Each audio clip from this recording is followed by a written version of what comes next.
नमस्कार दोस्तों एवं छात्र छात्राओं।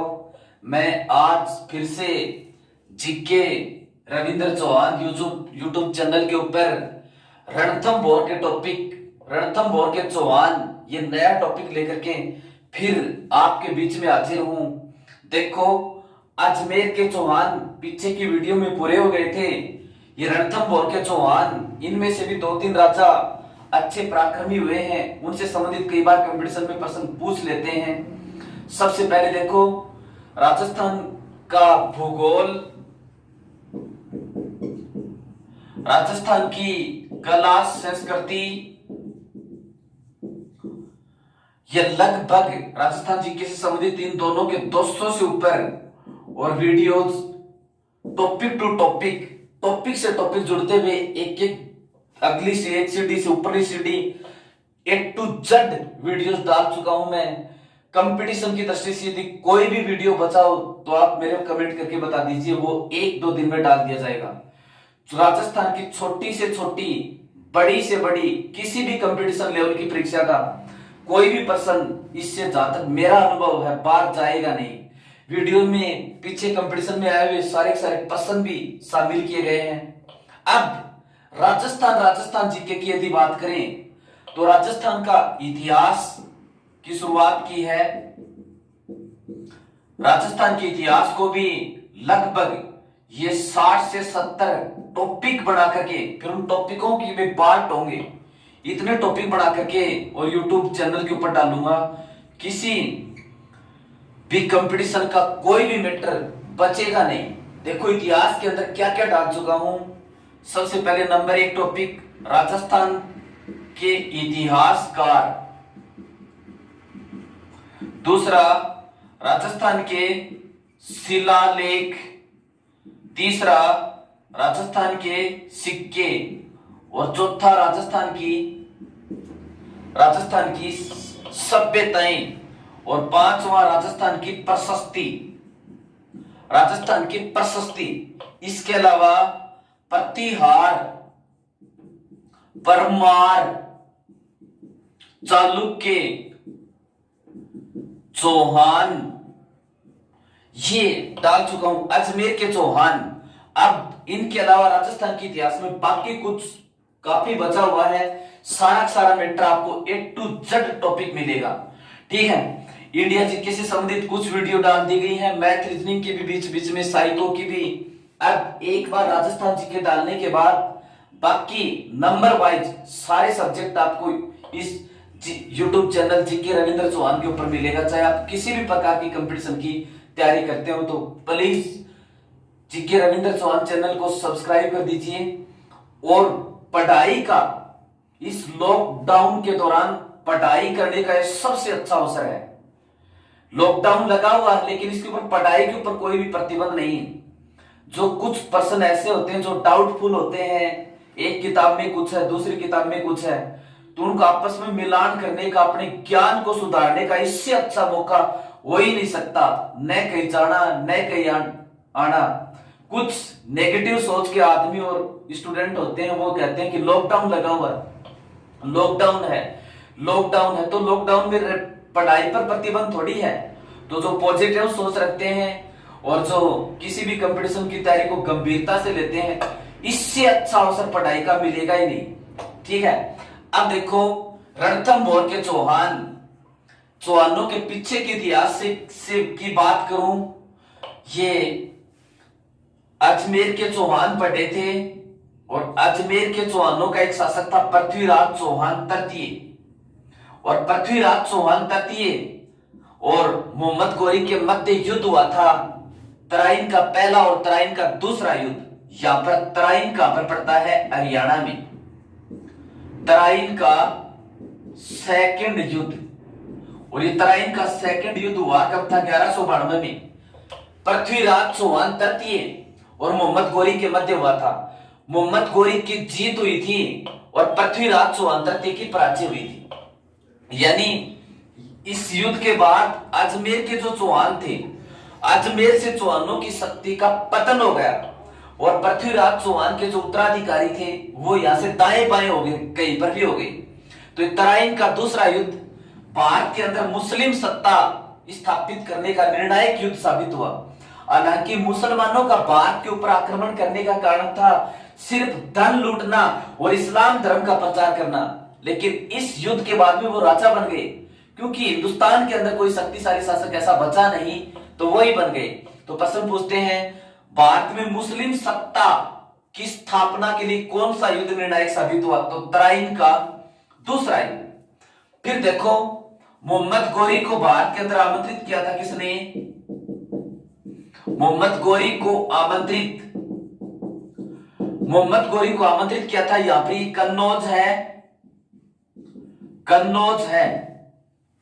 कन्नौज का शासक था जयचंद गढ़वाल, उसने आमंत्रित किया था, क्योंकि जयचंद गढ़वाल की पुत्री थी संयोगिता, और संयोगिता प्रेम करती थी किससे? पृथ्वीराज चौहान तृतीय से। तो पृथ्वीराज तृतीय के विरुद्ध एक दुश्मन को आमंत्रित किया था, वो था मोहम्मद गोरी।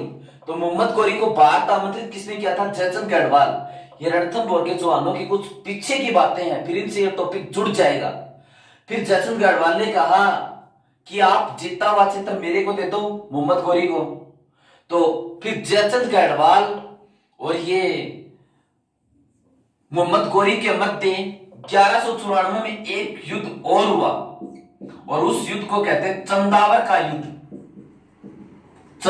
युद्ध। इस युद्ध में मोहम्मद गोरी ने जयचंद गढ़वाल को पराजित किया और वापस चला गया गजनी। यहां पर अफगानिस्तान में है गजनी, वापस गजनी चला गया, और हिंदुस्तान के अंदर जो अपना क्षेत्र जीता था, उस जीते हुए क्षेत्र का प्रतिनिधि या रक्षक उसने किसको नियुक्त किया?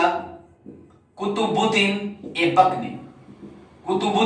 ऐबक को नियुक्त किया। यानी 1192 में तराइन के दूसरे युद्ध में पृथ्वीराज चौहान तृतीय की पराजय, तो चौहानों का, अजमेर के चौहानों का साम्राज्य खत्म हो गया। चंदावर के युद्ध में जयचंद गढ़वाल की हत्या कर दी, वापस चला गया।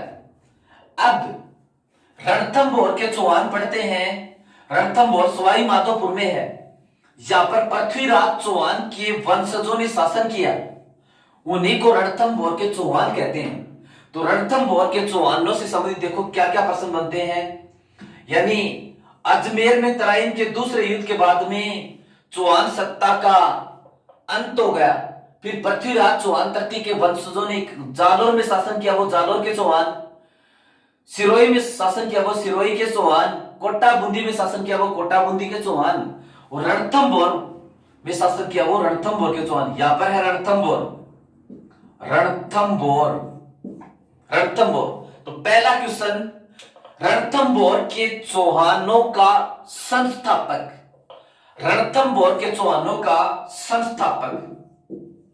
यानी इनका संस्थापक कौन था? तो रणथंभौर के चौहानों का संस्थापक था गोविंदराज। पहला क्वेश्चन, रणथंभौर के चौहानों का पहला क्वेश्चन, संस्थापक कौन था? गोविंदराज। अब ये गोविंदराज कौन था?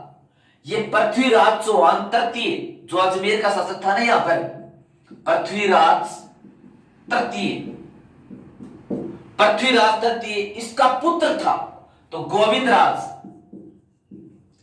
पृथ्वीराज तृतीय का पुत्र। पहला क्वेश्चन, रणथंभौर के चौहानों का संस्थापक कौन था? गोविंदराज। ये गोविंदराज कौन था? पृथ्वीराज चौहान तृतीय का पुत्र था। अब देखो, इस गोविंदराज के बाद में अगला राजा कौन बनता है? एक नंबर शासक तो ये, दूसरा शासक बनता है वल्लन देव। इस वल्लन देव के समय या वल्लन देव के टाइम में ये दिल्ली का शासक था इल्तुतमिश। इसके टाइम में यहां पर दिल्ली का शासक था इल्तुतमिश। तो ये वल्लन देव प्रारंभिक समय में तो दिल्ली के साथ, ये दिल्ली है, दिल्ली शासक था इल्तुतमिश इसके टाइम में। तो ये वल्लन देव अपने प्रारंभिक शासन काल में तो दिल्ली के शासकों से दबा रहा, यानी उनसे दब करके ही काम किया, और अंत में सी ये दिल्ली के शासकों से स्वतंत्र होकर इसने शासन करने की शुरुआत की, यानी उनसे उनसे दबाव मुक्त होकर शासन करने की शुरुआत की। तो इल्तुतमिश ने इसको खदेड़ दिया, यानी इल्तुतमिश ने इसको खदेड़ दिया। अब देखो, इल्तुतमिश ने इसके ऊपर चढ़ाई कर दी, तो इल्तुतमिश ने इसके ऊपर चढ़ाई कर दी, तो ये युद्ध भूमि से फिर भाग करके और मरुस्थल के अंदर भाग गया, और इसने मरुस्थल के अंदर शरण ली। तो गोविंद राज के बाद में अगला शासक कौन बना? वल्लन देव, जिसके ऊपर इल्तुतमिश ने आक्रमण किया। उससे बचने के लिए इसने मरुस्थल के अंदर शरण ली। अब इसके बाद में अगला राजा कौन बनता है? 3 नंबर शासक बनता है प्रहलाद। रणथंभौर के चौहानों का संस्थापक गोविंदराज, पृथ्वीराज चौहान तृतीय का पुत्र। दूसरा शासक वल्लन देव, तीसरा शासक बनता है प्रहलाद। और प्रहलाद के बाद में 4 नंबर शासक बना वीर नारायण। वीर नारायण ये राजा बना। इस वीर नारायण की भी इल्तुतमिश के साथ लड़ाई हुई, और इल्तुतमिश ने इसकी दिल्ली ले जाकर के हत्या कर दी। तो इल्तुतमिश द्वारा हत्या, इसकी भी हत्या कर दी। इसके ऊपर ज्यादा कोई प्रश्न बनते नहीं। इसके बाद में अगला राजा बनता है, इसकी हत्या कर दी। फिर इल्तुतमिश की 1236 के अंदर खुद की भी हत्या, मर गया वो भी। तो उसकी पुत्री शासक बनी रजिया। तो इसके पुत्र ने, वीर नारायण के पुत्र ने मौके का फायदा उठा करके और फिर से रणथंभौर का शासक बन गया। उसका नाम क्या था? वाघभट्ट, यानी वाघभट्ट। इधर से दिल्ली के शासक इल्तुतमिश की मृत्यु हो गई, तो इसने देखा राजा बन गया, अपने क्षेत्र को फिर से अधिकार कर लेते हैं, तो वाघभट्ट ने अधिकार कर लिया। उधर दिल्ली की महिला शासिका कौन बनी? रजिया। इसके ऊपर सबसे जो ज्यादा इंपॉर्टेंट प्रश्न है वो ये है, भारत की प्रथम महिला सुल्ताना कौन थी? रजिया। 1236 से और 1240 तक रही। इसके पति का नाम अल्तुनिया, और अल्तुनिया के निकट ही अल्तुनिया और रजिया की बठिंडा के निकट सरदारों ने हत्या कर दी थी। ये ईश्वरी रजिया यदि महिला नहीं होती तो विश्व के महान शासकों में इसकी गिनती होती। एल्फिंस्टन इतिहासकार ने कहा था, एल्फिंस्टन इतिहासकार ने इसके बारे में ये कहा था कि रजिया यदि महिला नहीं होती तो विश्व के महान शासकों में इसकी गिनती होती। घोड़े के ऊपर बैठ करके, टोपी पहन करके और चोगा पहन करके दरबार के अंदर जाती थी रजिया। भारत का इतिहास पढ़ेंगे तब इसका डिटेल से आएगा, एक बार इसका बीच में जिक्र हो गया था। तो अपने चल रहा था वीर नारायण के बाद में अगला शासक बनता वाघभट्ट। तो वाघभट्ट के ऊपर रजिया ने फिर से आक्रमण किया। रजिया ने अपने 2 सरदार भेजे। रजिया ने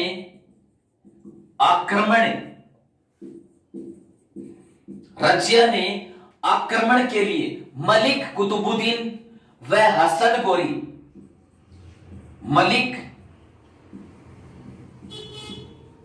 कुतुबुद्दीन व हसन गोरी को आक्रमण के लिए भेजा। रणथंभौर के ऊपर आक्रमण करने के लिए भेजा, यानी दिल्ली के शासकों का रणथंभौर के ऊपर आक्रमण होता रहा। अब देखो, इसके बाद में अगला शासक बनता है जत्र सिंह या जय सिंह।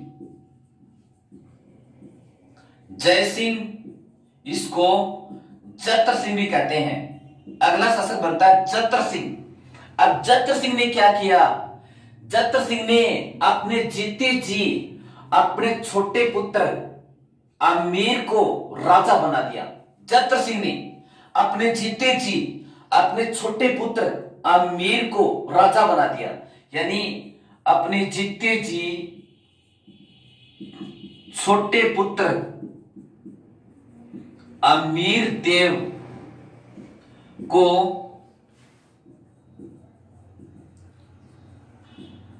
उत्तराधिकारी घोषित किया। तो रणथंभौर के चौहानों का संस्थापक कौन हो गया? गोविंदराज। इंपॉर्टेंट है, कई बार पूछते हैं। इसके बाद में वल्लन देव। वल्लन देव की इल्तुतमिश के साथ लड़ाई हुई, इसने फिर मरुस्थल में शरण ली थी। इसके बाद में प्रहलाद, फिर वीर नारायण, इल्तुतमिश ने इसकी हत्या कर दी। फिर वाघभट्ट, रजिया ने आक्रमण किया इसके काल में। रजिया ने मलिक कुतुबुद्दीन हसन गोरी को आक्रमण करने के लिए भेजा। फिर जय सिंह या जयतर सिंह शासक बनता है। इसने अपने जीवन काल में अपने योग्य और सबसे छोटे पुत्र को जीते जी उत्तराधिकारी घोषित कर दिया। और उस छोटे पुत्र का नाम क्या था? मीर, जो रणथंभौर के चौहानों का सबसे प्रतापी शासक था मीर। इसी के काल में और एक ये राजस्थान का पहला साका हुआ था और ये मीर हट के लिए प्रसिद्ध था। कोटि जन यज्ञ करवाने वाला एकमात्र शासक था, जिसका अध्ययन अगले वीडियो में